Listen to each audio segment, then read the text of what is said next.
Welcome to the deep dive. Today we're plunging into something really critical and honestly often misunderstood, chronic anxiety, specifically for autistic empaths. We're going to unpack it using, well, a really different lens. Our deep dive today is built around this piece by Jaime Hoerricks, PhD, who talks about a systems view of anxiety.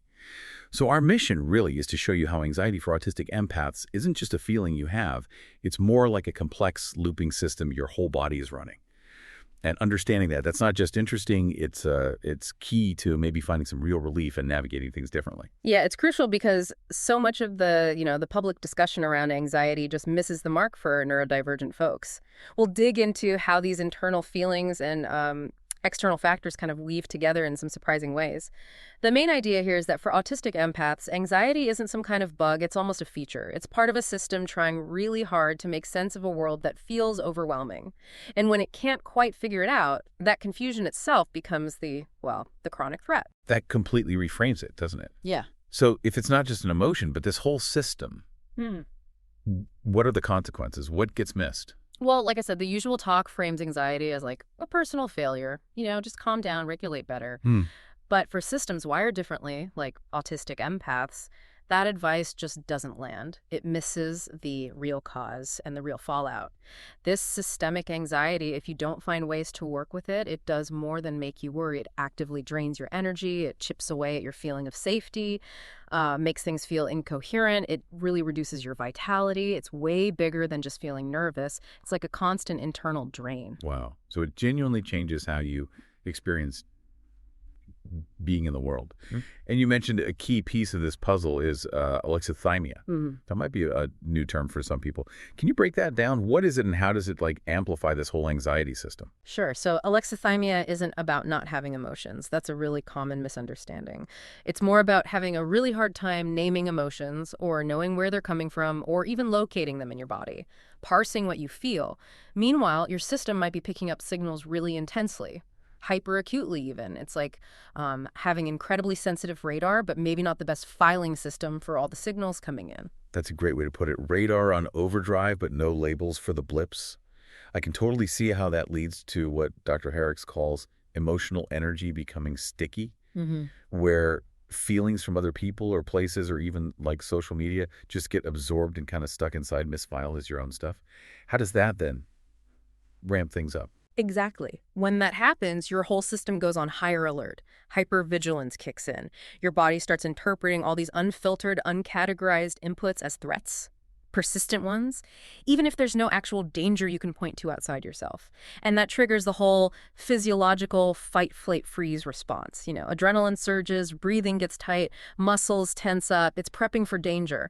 But because there's often no specific external danger to deal with, that state just stays.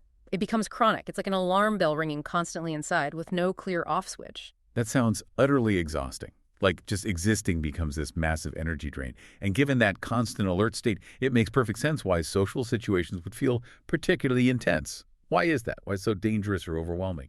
Well, a lot of it comes down to not having those spontaneous social scripts, those gestalts, just flowing through interactions. So for many autistic empaths, walking into a social space feels inherently unpredictable. And the brain often flags unpredictability as potential danger. So any little thing, a tiny facial expression, a slight change in someone's tone can feel like this huge wave coming at you that you're not ready for. Now, this hypervigilance, it's smart in a way. The source calls it protective intelligence. It's trying to keep you safe. But the cost, it's immense. It's constantly taxing the system. And each little unresolved micro threat adds another layer of adrenaline that doesn't really get discharged, which eventually leads to that feeling of exhaustion and what the source calls brittleness, like the system is fragile, easily tipped over. Right. And building on that unpredictability, Dr. Hoerricks really highlights ambiguity itself. Yeah. Why is just not knowing so dangerous for this alexithymic autistic system? Because when you can't reliably sort your internal data, asking yourself, is this feeling mine? Is it theirs? Is this old stuff or happening right now? That very inability to sort it becomes a major driver of the anxiety itself. You're not necessarily afraid of something specific out there. You just feel afraid. Your body senses this arousal, this internal alarm, and then your brain interprets that feeling as proof that something must be really wrong, which creates this horrible feedback loop. You become afraid of the feeling of being afraid. Which is exactly why telling someone to just calm down is so pointless, even harmful sometimes. If the body's already in alarm mode, the thinking brain isn't really in the driver's seat anymore, right? It's reacting to the body. Precisely. The body's already in motion. Telling the rational mind to take control doesn't address the physical reality, physiological state, or that deeper confusion about what's even happening internally. It can actually just add another layer of feeling misunderstood or invalidated, which makes everything worse. Okay, so if just sitting still, like traditional mindfulness, can sometimes make it worse because you're just stewing in it, what does help? What are some ways to actually move through this anxiety instead of just trying to suppress it or think it away? Yeah, the research really points out that stillness can amplify things for some people. Sitting with it just makes the internal noise louder. So what often works better are embodied practices, things that give the nervous system a regulated, safe way to discharge all that built-up energy. Specifically, things like certain martial arts systema or Sambo are mentioned, also Qi Gong and structured breath work. These seem to be really powerful tools. That's interesting. Martial arts and Qi Gong. How do these physical things actually help retrain a system dealing with anxiety and alexithymia? Well, take something like sparring in martial arts. It provides a controlled, agreed-upon space for aggression and activation. It lets you safely activate that fight-flight energy and then, crucially, release it. Discharge that chronic, undirected arousal. Ah, okay, so it's like giving the energy somewhere to go. Exactly. And with something like Qi Gong, you're synchronizing your breath with slow, deliberate movements. That process literally helps retrain the nervous system. It teaches it how to find and return to more regulated states. These practices build what Dr. Hoerricks calls somatic literacy. Somatic literacy. Yeah, basically learning to read your body's signals, understanding its language, not just through thought, but through feeling and movement. It's like physically teaching your body what safety feels like, how to get back there. That sounds like a fundamentally different way to approach it, moving beyond just the head. Now, the paper mentions another layer of complexity. Empathic sensitivity. How does that create what's called a double bind for autistic empaths here? Right, this is fascinating. So people with high empathic sensitivity can, often without realizing it, synchronize their nervous systems with others who are emotionally dysregulated. If you don't have really strong internal boundaries or haven't consciously worked on this, you might literally absorb someone else's manic energy or their deep lows or their volatility. It feels like it's your feeling. It's not just understanding their feeling, it's like your system tunes into theirs and vibrates at their frequency. Wow. So on top of dealing with your own internal systems challenges and the alexithymia, you're also potentially taking on the emotional static or intensity from people around you. That sounds incredibly overwhelming. It really can be. Which leads to this crucial point about managing your environment. The research really stresses the need to carefully curate your relational spaces. And this isn't about avoidance in a negative sense. It's framed as stewardship. Right. Like, think about limiting exposure to environmental allergens if you have allergies. You manage the inputs. It's similar here, tending to the relational inputs that directly impact your own emotional and physiological state, protecting your own energetic space. That makes a lot of sense. It's clear this chronic anxiety isn't just about daily stress levels either. The work connects it to something deeper. Trauma. How does this constant unchecked anxiety, especially in autistic bodies, actually build into trauma states? Yeah, that's a really important connection. Unchecked, this kind of chronic anxiety can essentially scaffold into trauma states, meaning the system starts anticipating danger by default.